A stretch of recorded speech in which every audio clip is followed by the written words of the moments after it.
I know you have an uncle out there who is out there wanting to feel, and probably they are feeling entitled with the reality that because you have become such and such a person, you become a doctor, an architect, then they feel entitled to you. You know, they feel like you have to pay them, you have to give them a token, because they're trying to tell you that we helped you, you know, when you were growing up, we paid for your school fees, even if they did not do so.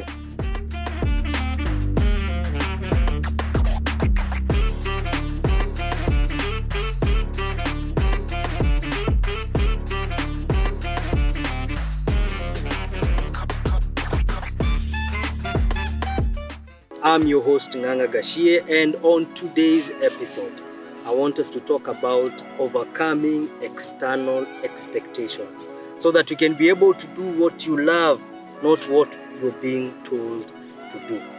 But before we get right in, I want us to just do a recap. We talked about passion, and we talked about how passion is that desire, that fire, that burden that is inside your heart, that is leading you to do what you are supposed to do. And we talked about what it is. We talked about how to discover your passions. And I remember we highlighted about how you look at the things that you used to love when you were a little child, even before people started to talk to you and telling you what is doable and what is not doable. And we also highlighted about how the things that you have gone through as an experience and you overcome them, how you can be able to take those experiences and being able to be of assistance to others in terms of the burden you feel for those who are going through the same experiences as you are. And we also talked about how we can connect our passions, the things that we love, the things that we have a fire for, the things that are inside of us, and how we can connect that with a problem in our lives, in our spaces, in our communities, so that we can be able to find a solution that will last. And at the end of the day, we start impact purpose-driven businesses as we continue to pursue and to do what we love. And on this episode, it is connected with passion. Now, since we talked about passion, today I want us to talk about the things that hinder us from exploring the passions that we have. And I know that there's a lot of external pressures around us. And one of those external pressures is the pressure of our teachers. Remember, we talked about there are things that you used to love as a child and you used to do them freely. But then when you started going to school, your teachers started talking things to you.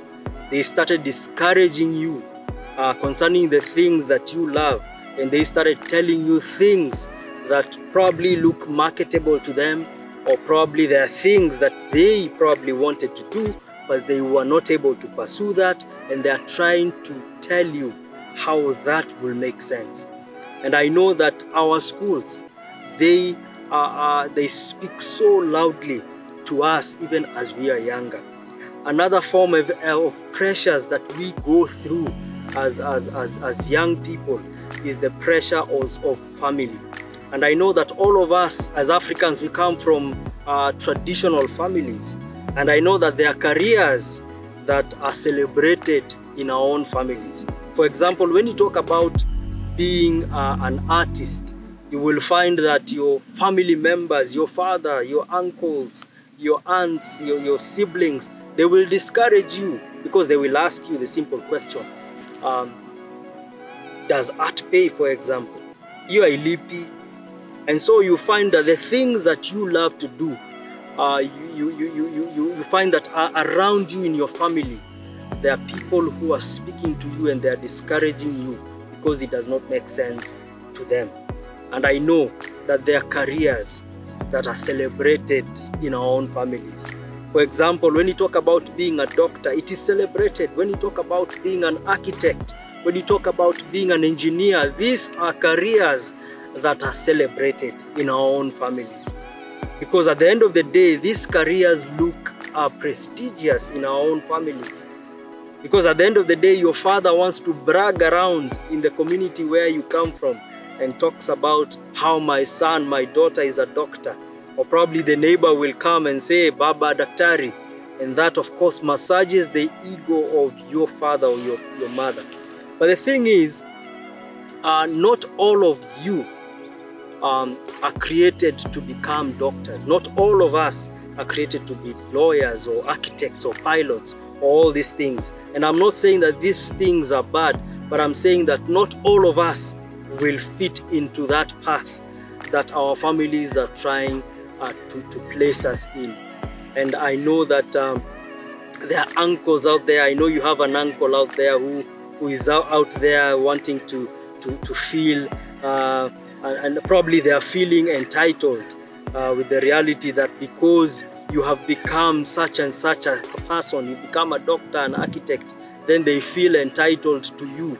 You know, they feel like you have to pay them, you have to give them a token, because they're trying to tell you that we helped you, you know, when you were growing up, we paid for your school fees, even if they did not do so. And so that is the reality of so many of us. We come from such families. And when we talk about you wanting to become an entrepreneur, when you talk about you wanting to become a musician, when you talk about you wanting to become a sculptor, you becoming a model, you becoming all these things that they do not understand, then it becomes a challenge to you. And I know that we also have another external pressure we call social media. And I know that most of us as young people, we are on social media. And there are things that are celebrated more than others. And today, everyone wants to become an influencer. And remember, there's nothing wrong with being such.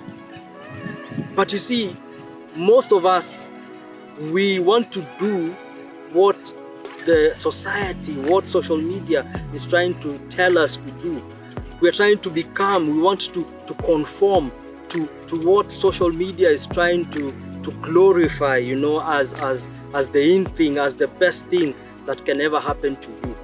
And so you find that some of us, we are supposed to be such and such a thing, but because of the pressures, we conform to what people are talking about. And so everyone wants to be an influencer, everyone wants to be a content creator, everyone wants to become a graphic designer, and there's nothing wrong with that.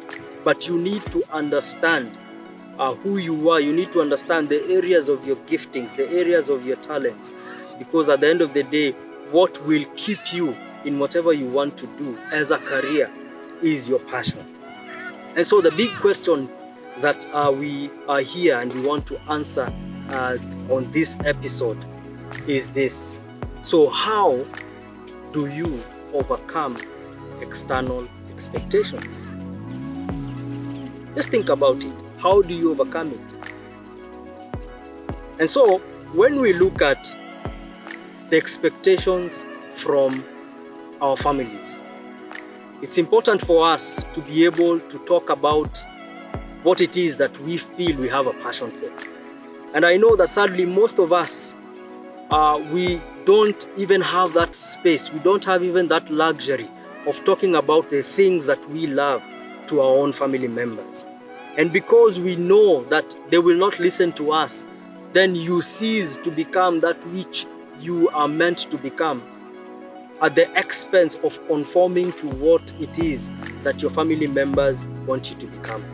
But one of the key things that you need to do to overcome that external pressure that is from your family is it's important for you, first and foremost, to discover who you are, to know what your passions are. And when you know what your passions are, then secondly, you're able to communicate with your family members in terms of what it is that you want to do. I know it's not easy.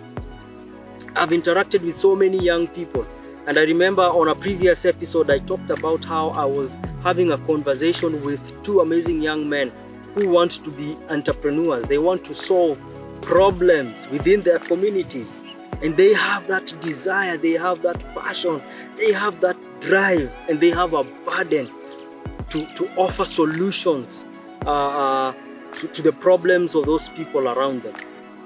But of course, this does not augur well with their parents back at home. And so they have challenges, their relationships are strained because the parents do not seem to understand what it is that their young people are doing. And I know sadly that most of the adults seem to look at young people as people who do not understand what it is that they want, and they talk about how they are immature. But it's important for you to let your family members know that these are the areas that you have a passion for. And I know that sometimes at the initial stages it will not be easy, but let the result of whatever you do speak louder than the words that you're speaking. And so how do you also overcome the external pressures from social media? It still applies with what we've discussed about family. It's important to know who you are. It's important to know your passions, so that at the end of the day, you do not become that which people expect you to become. Because sadly, the thing that I have seen so many young people go through today is that they choose career paths that they don't have a control over. It is something that they have been told to do. And because of that, they lack fulfillment, they lack the zeal, they lack the energy, they lack the drive in doing whatever they are doing. And I remember also I talked about how you can go to a certain place and meet a professional who is not supposed to be where they are. You can actually tell by the level of dissatisfaction, by the level of a lack of fire that they have. Because at the end of the day, you need to understand that you need to do that which aligns with who you are, what you're gifted in, and what you're passionate about. And so the question is, for you who is seated there watching me, you are probably doing something that you are told to do. You're probably a doctor, a lawyer, all those names that we've mentioned here, and you don't have a passion for. So the question is, what do you do?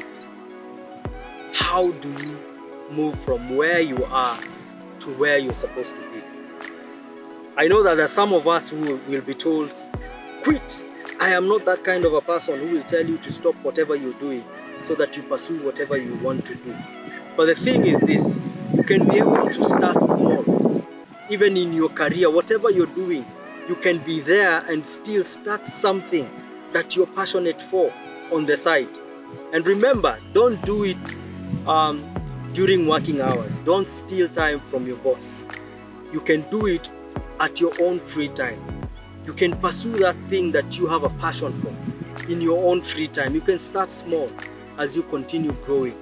And over time, when you realize that this thing can be able to be sustainable, that can be able to be a viable business idea, then you can also think about now how to transition from wherever you are to wherever you want to be. And even as you do that, you can be able to save also. You can set aside a specific amount of money from your salary so that you can be able to build this thing that you're starting on the side, that at the end of the day you will be able to do as a purpose-driven business. And so even as we wrap up this episode, I want to encourage somebody out there. It is possible to do what you love. It is possible to overcome the external expectations that surrounds you. But it needs a lot of wisdom even as you interact with your family members. It needs a lot of wisdom even as you interact with your friends, with your community. It's important for you to use and exercise wisdom in how you relate with others, so that you don't find yourself rather in a position where you're straining relationships around you just because you want to pursue what you love. It is possible. And I encourage you, start small. I encourage you, be courageous enough to stand out. And I know the things that you love to do probably might not be a common thing. But I want to tell you that it is possible to stand up. It is possible to build something amazing. It is possible to start an impact business around your passions. It is possible to overcome external expectations from around you. Thank you so much for being part of this episode. And if this has been something amazing, if this has been of value to you, do not hesitate to like, to share, to subscribe, and also you can comment and just tell us what you think about the episode, and you can probably tell us something about your experience so that we can be able to walk together on this path of living purpose-driven life. So thank you so much. I've been your host, Nganga Gashie, and until next time, it's goodbye for